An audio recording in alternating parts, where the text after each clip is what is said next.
குழந்தைகள்கிட்ட என்னெல்லாம் நல்ல குணங்கள் நீங்கள் எதிர்பார்க்குறீங்களோ அந்த குணங்கள் எல்லாம் நீண்ட காலத்திற்கு பதிஞ்சு பிற்காலத்தில் வாழ்க்கையில் அவங்க நிழலை விட அவங்கள விடாமல் தொடர்ந்து வர்றதுக்கு உதவணும் அப்படின்னா வீட்டில் ஒரு 4-5 புத்தகங்களாவது தாய் தகப்பன் ஒன்றா உட்காந்து குழந்தையோடு படிக்கிற மாதிரி ஒரு அழகான அனுபவத்தை ஏற்படுத்திக்கோங்க.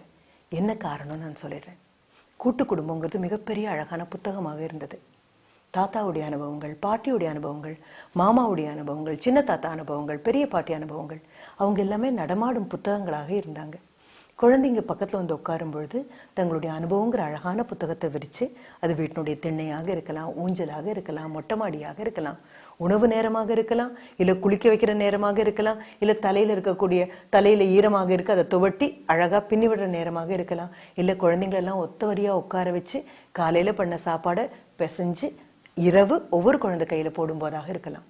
இந்த புத்தகங்கள் எல்லாம் தங்களுடைய அனுபவங்களை குழந்தைங்களுக்கு கொடுத்துட்டே இருந்தது.